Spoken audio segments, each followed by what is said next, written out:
My name is Lekhetho Khama. I'm a proud Lesotho man, expected to be a protector.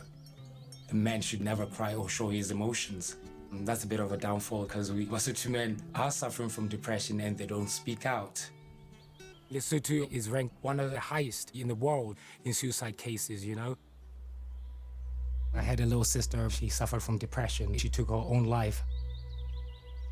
I lost a sense of willing to live. The way out for me was to commit suicide. I had to face the journey back to the normal life. I felt that I need to share my story to save lives.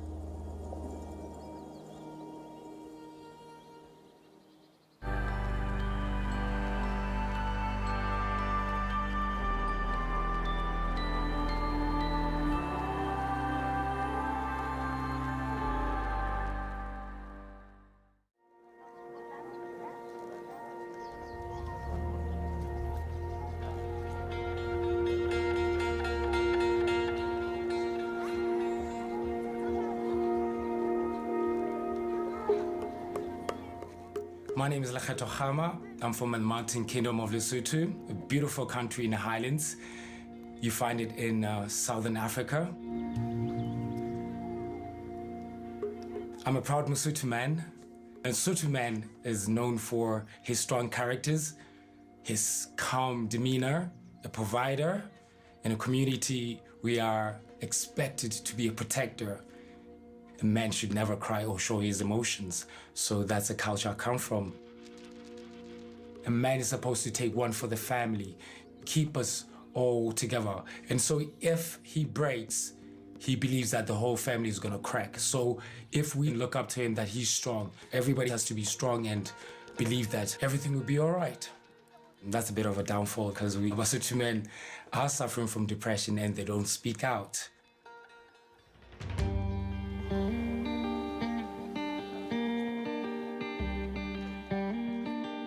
Here we are at Sky Alpha HD, the radio station, and we're going to be talking to Toby. I mentored her during her early ages in radio. Hey, how are you? Come in. Good to see you. It's been a while. It's been a minute. Wow. All right, are you ready to do this? Let's do this. So welcome to it. This is the 30-minute deep dive with Toby. It's finally here. Oh my God. Sky Alpha HD.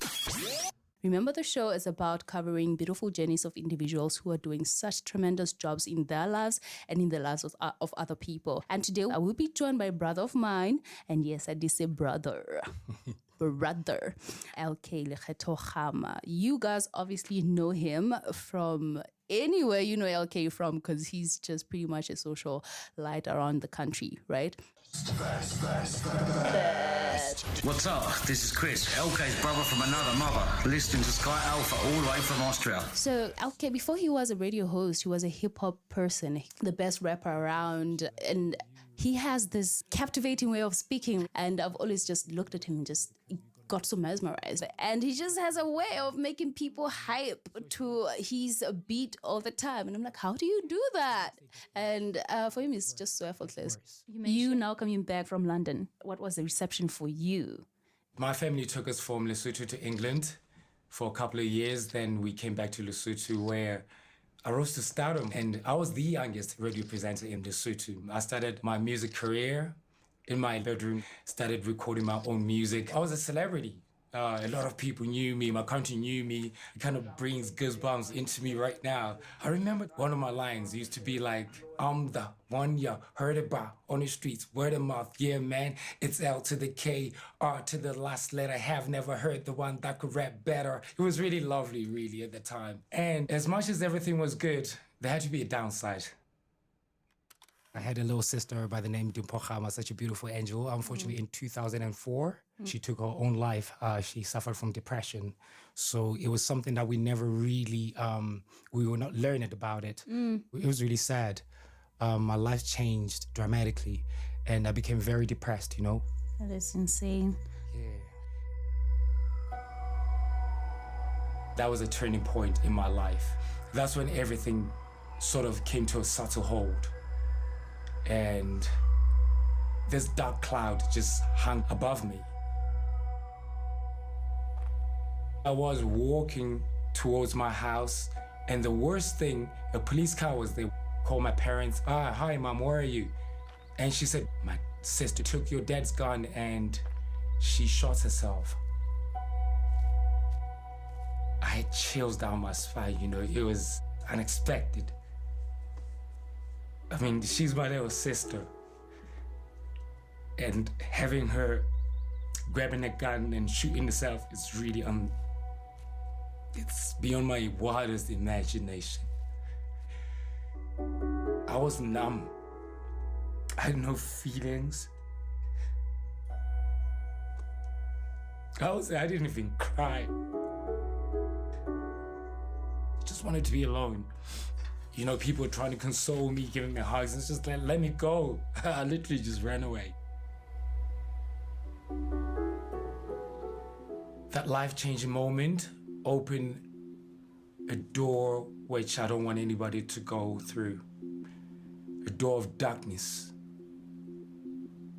A pathway filled with thorns, broken glasses, painful, lonely, airy, lost. I lost a sense of willing to live.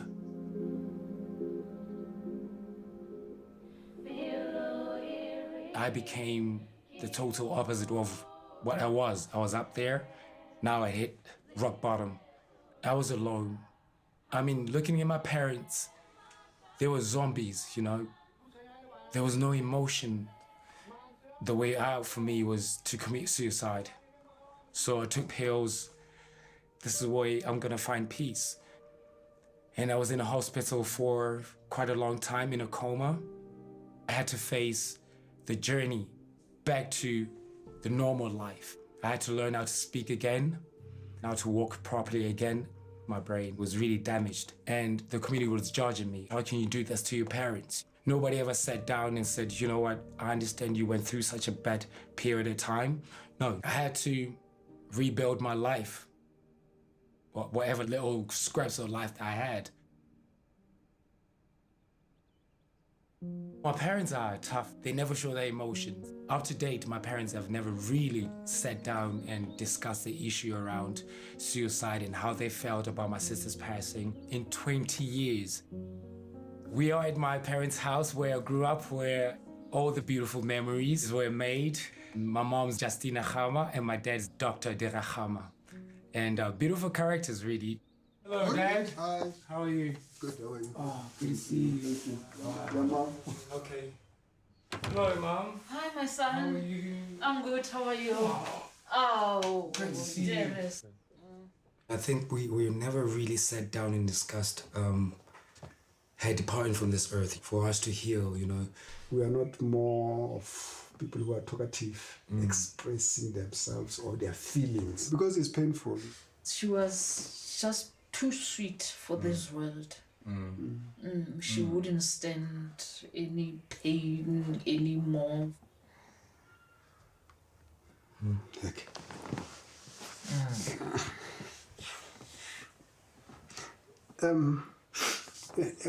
Every time.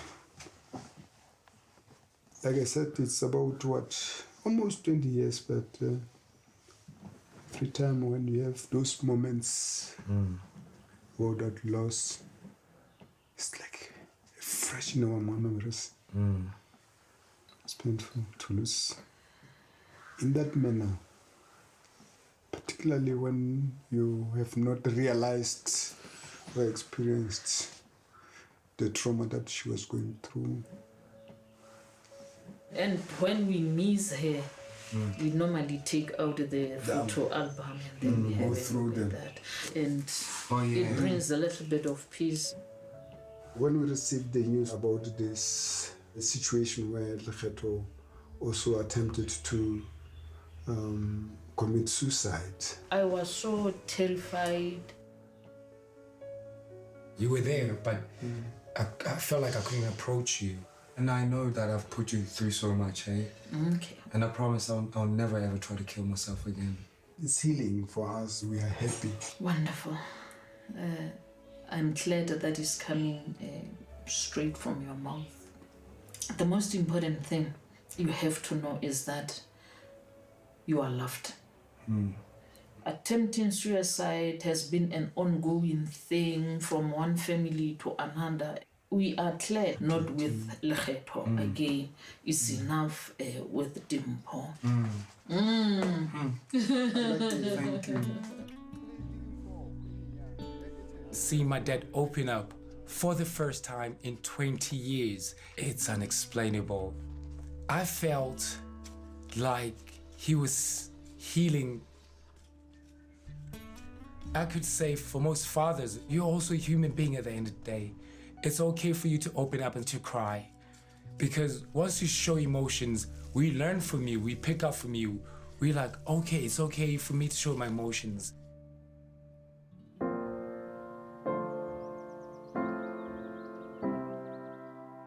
And here we are in my lovely house. My wife, Lekhetho Khama, my beautiful kids, Joseph and Diamond. When I first met my wife, the fame had gone, it's vanished. I felt that I was not okay. Whenever I got excited, I got overly excited. Whenever things were bad and I was upset, I got aggressively upset. He would change. Coming from the Christian background, I felt like maybe he's devil possessed. And I had to sit him down one day and say, tell me, you are that love of my life, and then something triggers your anger. What is going on? She decided, you know what, I'll take you to that hospital and let's get you help. Wow, what an incredible person. She went with me, spoke to the doctors, and I was diagnosed with bipolar stage 2. And he was given medication, and he started being better. I just want to say how much I appreciate how you've always been there by my side. Without you, I don't know if I would be still breathing right now. For us locally, when you talk about mental, it does not matter what you say. Once we say mental, you are crazy. Even if it's depression, you are crazy. I know I've been criticized a lot for staying with you. I've lost a lot, but I believed that everybody deserves a second chance.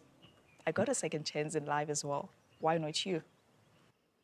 Remember the day you wake up and you said, I want to start a foundation. Yeah. I don't want anyone to go through what I've went through. And then you tell us a story about a grass that when there are storms, it lies down and you will be sure that the grass is dead. Yeah. But when the sun rises, when the storm is over, the grass will rise stronger than before. Twice as strong. And then you asked me, what's the name of the grass? And I said, no, this is honey. Like, and he said, oh, perfect. That's the name I'm looking for. That's the name I'm looking for. Hence, Tiny Foundation. We all need to rise again. To help other people to rise again. That's very powerful, my love. Come here. Oh.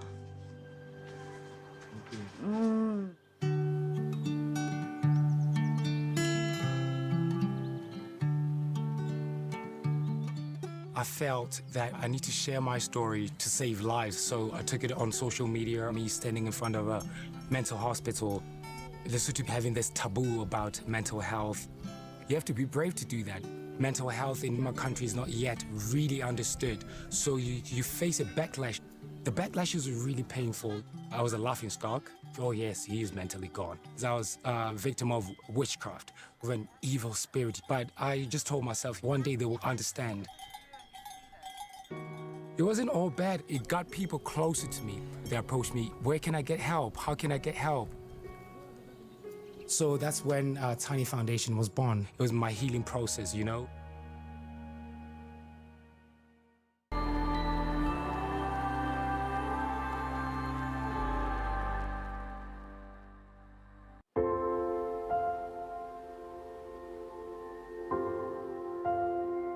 Tiny Foundation is a non-profit organization going out to do some outreaches. This is very, very important.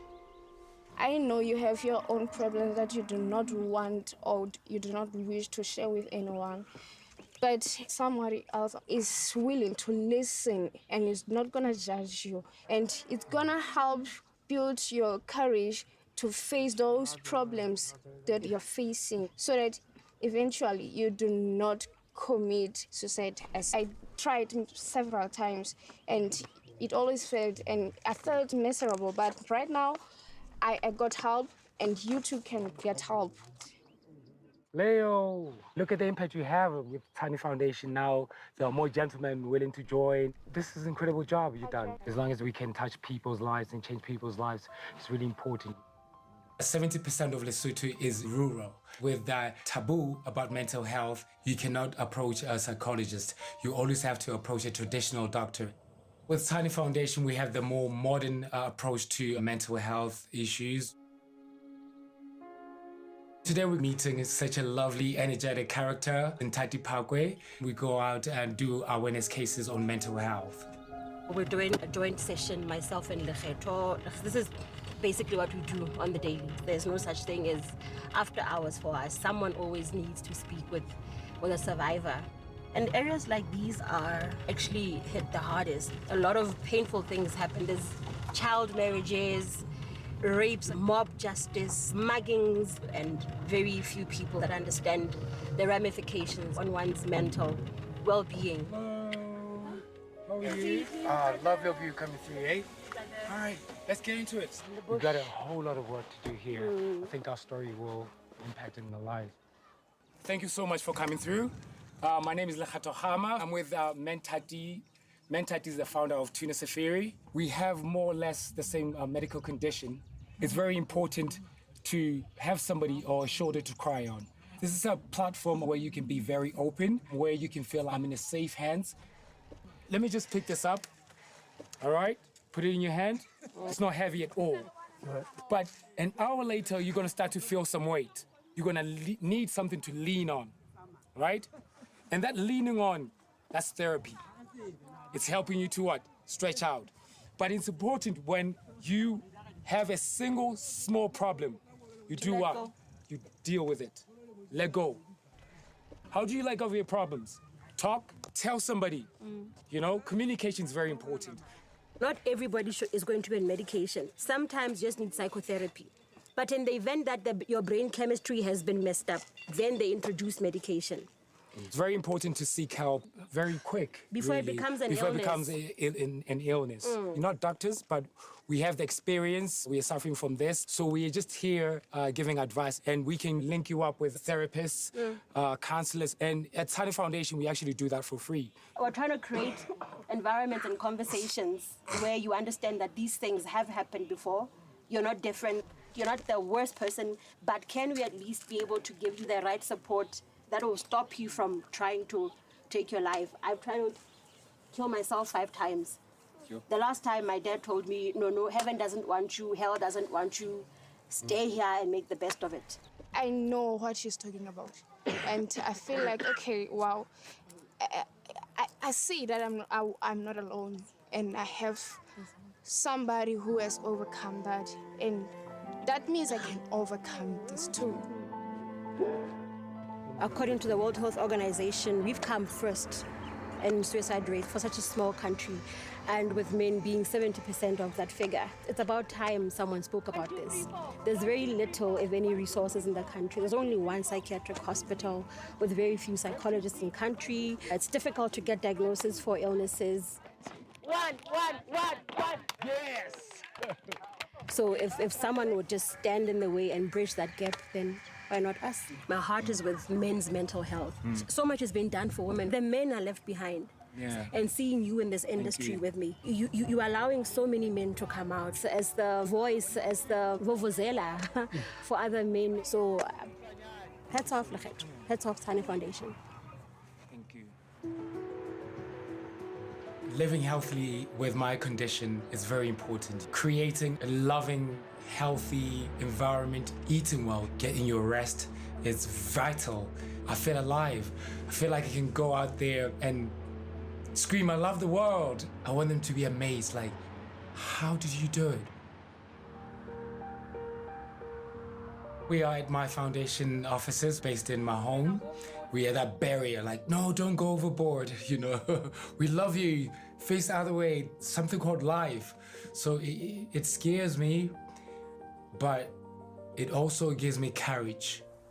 Masipati. She's a volunteer counselor. She's going to be with us today. I'm a professional counselor at Tsane Foundation. We offer confidential counseling. In this session, meet and cry.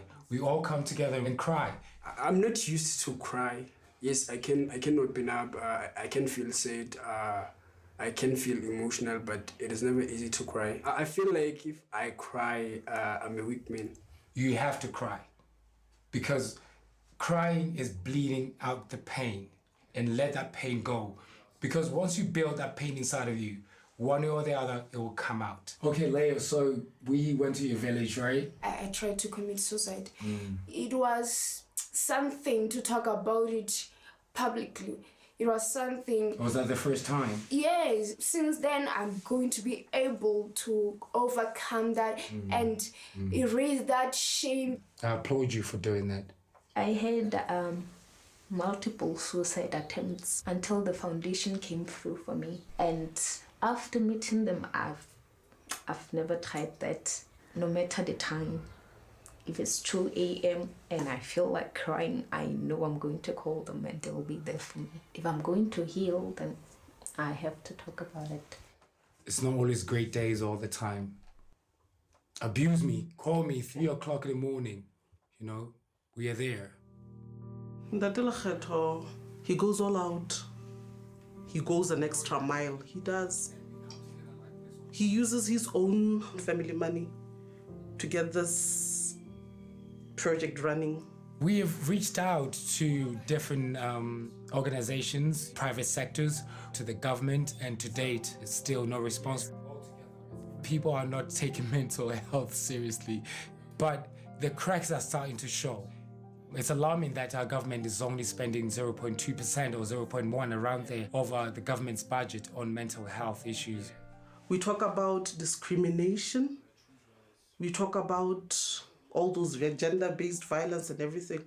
All these issues, they stem from this mental health. This takes me back to one of the clients who took his own life. He was trying to communicate with us, and unfortunately we had no data. It might just seem like a little thing, but that was a life or death situation. He hanged himself. I had so much hope for him. But then I got to understand, oh, it's not my place. If he was ready to go, then he had to go. We can't save everybody. We can't. There's so much we can do. At the end of the day, it's only you. This is upon you as a person. What are you willing to do for yourself? You understand?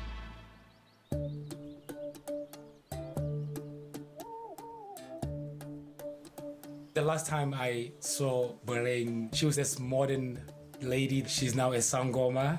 And that's probably why I haven't seen in 10 years. Wow, I don't even know how to greet you now. Is it like... Togosago. For me, it's still like, hey, sister, how are you?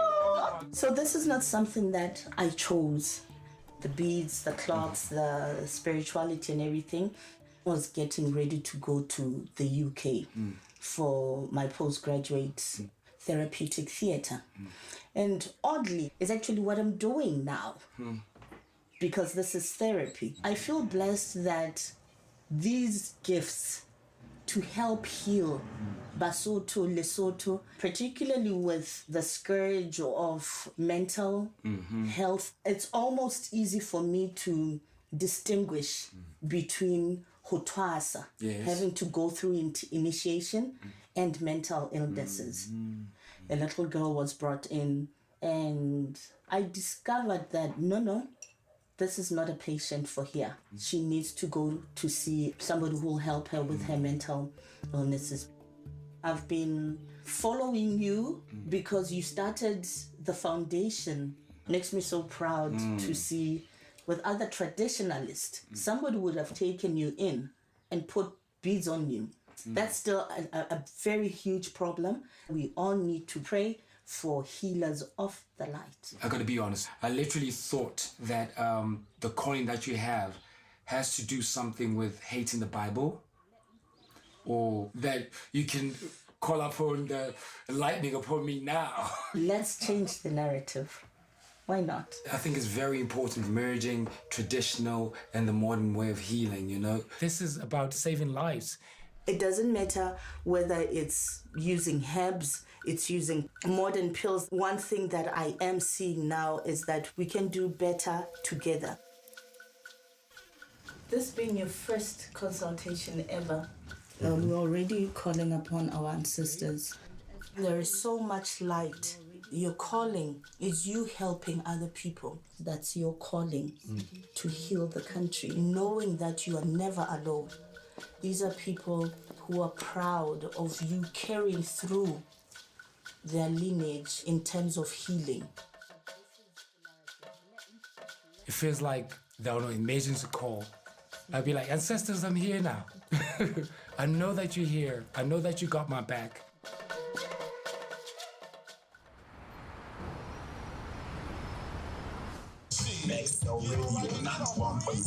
This is Maxwell Radio 91.0 hashtag it's in Chakarona. My name is Twamate Masilo, aka Miss Gigi. Welcome to the Jump Off Afternoon Drive, Motivation Monday. And today we have a beautiful, wonderful, talented, heartwarming guest, Ndade Lekhetho Khama. He is doing absolutely outstanding work. Thank you, Miss Gigi. What an incredible Monday it's been. The segment right here is called Giving Back with your boy, LK from Tiny Foundation. It's been an incredible journey, especially for me today. I explored a side that I have never explored in my life, you know, going to a traditional healer, an incredible lady by the name of Ausi Boren Hlalele, now known as Nkgono Mabadimo. She enlightened me, saying, let's collaborate and help our nation. The Tiny Foundation is available and Nkgono Mabadimo is available.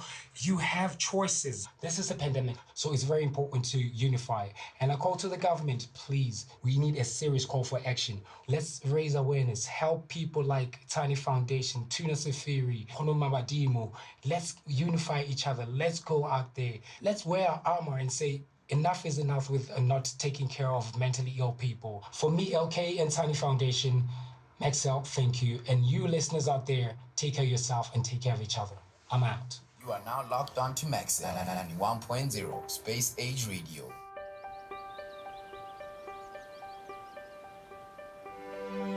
Hey sis, we're here today, your whole family. She was a darling, a flower to our home, to everybody. Thank you, Lord, for this beautiful morning. As we gather around our sister's grave, Father, please help her to continue to rest in peace, Father, Lord, and you keep us the strength to carry on this life. Amen. Singing my sister's favorite hymn she's wishing for, a place of peace, gold and honey, place of joy, where everybody can get help when they are in trouble.